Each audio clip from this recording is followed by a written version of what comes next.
नमस्कार दर्शकों, आपका स्वागत है आपके अपने चैनल जागरूक दिल्ली में। दिल्ली निगम उपचुनाव के लिए सभी पार्टी के दिग्गज नेता अपने प्रत्याशी के लिए जमकर चुनाव प्रचार कर रहे हैं और जनता से अपील कर रहे हैं कि वोट उनके प्रत्याशी को ही दे। बीजेपी के दिल्ली प्रदेश अध्यक्ष आदेश गुप्ता द्वारा वार्ड 62 की प्रत्याशी सुरभि जाजू को जिताने के लिए जनता से अपील की। इस दौरान आदेश गुप्ता द्वारा आम आदमी पार्टी पर जमकर निशाना साधा। वह एक नया नारा 6 साल लूट के केजरीवाल के झूठ के दिया और केजरीवाल सरकार को झूठ की सरकार बताया। आइए आपको सुनवाते हैं उन्होंने क्या क्या कहा। दिल्ली की सरकार से, दिल्ली के मुख्यमंत्री से सवाल पूछना चाहते हैं। 5 सवाल है कि जब दिल्ली के अंदर दिल्ली की जनता को साफ स्वच्छ पानी नहीं मुहैया हुआ है तो फिर आम आदमी पार्टी को वोट क्यों?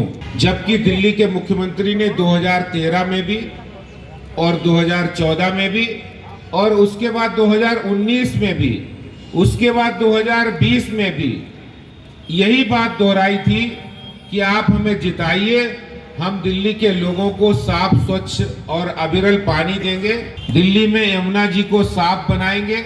एक भी वादा उनका इसमें से पूरा नहीं हुआ। दूसरा, इनकी एजुकेशन पॉलिसी जिसका बहुत दम भरते हैं दिल्ली सरकार, दिल्ली के मुख्यमंत्री और शिक्षा मंत्री मनीष सिसोदिया जी कि दिल्ली जैसी एजुकेशन पॉलिसी नहीं है। आज ये शालीमार बाग के वार्ड में हम बैठे हैं, आप जितने भी स्कूल की जो बड़े बड़ी अच्छी अच्छी बिल्डिंग के जो प्रचार टीवी पर दे रहे हैं, तो कोई तो यहाँ दिखा देते आप शालीमार बाग में कोई स्कूल ऐसा बनाया आपने। अगर नहीं बनाया तो कम से कम जिसका आप प्रचार कर रहे हैं, जो अच्छी अच्छी फोटोग्राफ्स का, वही चित्र यहाँ लगवा देते वार्ड में कि हमने ये बनाया स्कूल। कोई शालीमार बाग में आज तक दिल्ली सरकार ने 6 सालों में कोई स्कूल नहीं बनाया। और जो दूसरे वार्डों में जाकर बच्चे पढ़ते हैं, वहाँ भी सीनियर सेकेंडरी में क्लासेस नहीं लगती है 12th की।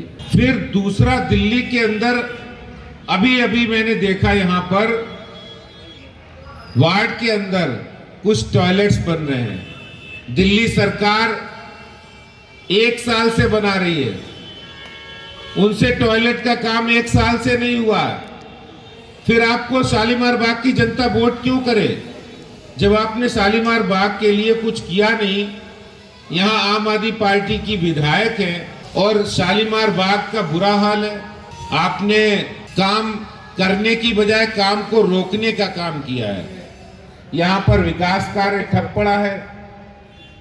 यहाँ पर विकास की जगह विकास रुकवाने का काम चल रहा है। एमसीडी जब कोई प्रोजेक्ट लाते हैं तो आम आदमी पार्टी के विधायक उसको रोक देते हैं। मैं दिल्ली के सरकार से यह भी पूछना चाहता हूं, आम आदमी पार्टी से यह भी पूछना चाहता हूं कि आप विकास करना चाहते हैं या विनाश करना चाहते हैं? क्योंकि आपकी नीति तो ऐसी लग रही है। पिछले 3 महीने से आपकी पार्टी के लोगों ने दिल्ली के अंदर उन लोगों के साथ आप खड़े हैं जो दिल्ली को बंधक बना रहे, दिल्ली को काम धंधा नहीं करने दे रहे, ऐसे लोगों के साथ वो खड़े हुए। जब वो गणतंत्र दिवस के दिन तिरंगे का अपमान करते हैं तो उनके साथ भी वो आम आदमी पार्टी के नेता, दिल्ली के मुख्यमंत्री खड़े होकर फोटो खिंचवाते हैं। आज दिल्ली की जनता सवाल पूछती है कि तिरंगे के अपमान करने वालों को हम वोट क्यों देंगे?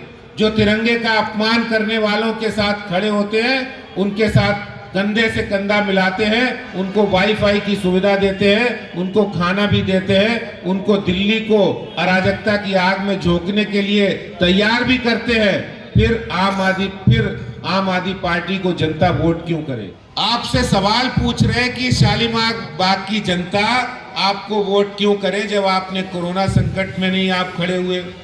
उस समय दिल्ली शालीमार बाग के विधायक वो कहां थी?